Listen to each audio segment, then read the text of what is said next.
Good evening, everyone. I'm Rod Wood. And I'm Christy Casciano. The mayor of Syracuse tells us tonight a controversial arrest on the city's west side presents the city with the right opportunity to release the new use of force policy from the new police chief. News Channel 9's Jeff Kulikowski is looking at the difference between the current and new plans.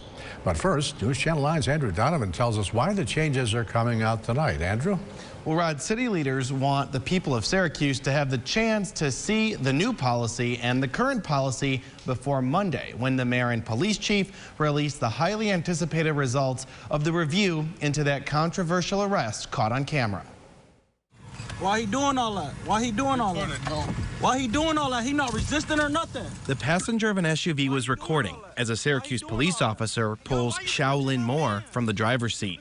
After pulling over the SUV on Gray Street on the city's west side for music too loud, the officer warned Moore to get out. His friend watched as he was pinned to the ground and handcuffed. Another officer forced the passenger to end the video.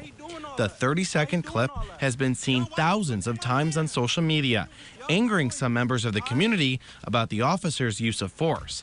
Excessive, in the words of Common Council President Helen Hudson. The arrest on May 31st really brought into focus some of the ongoing challenges we have in developing and nurturing those relationships between the police and the community. So that's a conversation that needs to continue.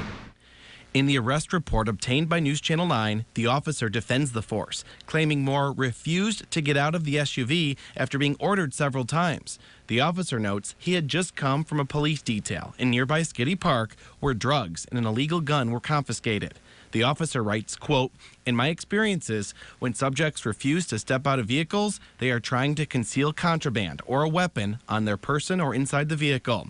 Due to seeing this vehicle in an area where a loaded firearm was recovered moments earlier and Moore's uncooperative behavior, I became fearful that Moore could be concealing a weapon." The officer claims even after on the ground, Moore reached for his waistband. Another warning to police he may have a weapon. The officer admits to hitting the suspect intentionally as a distraction tactic.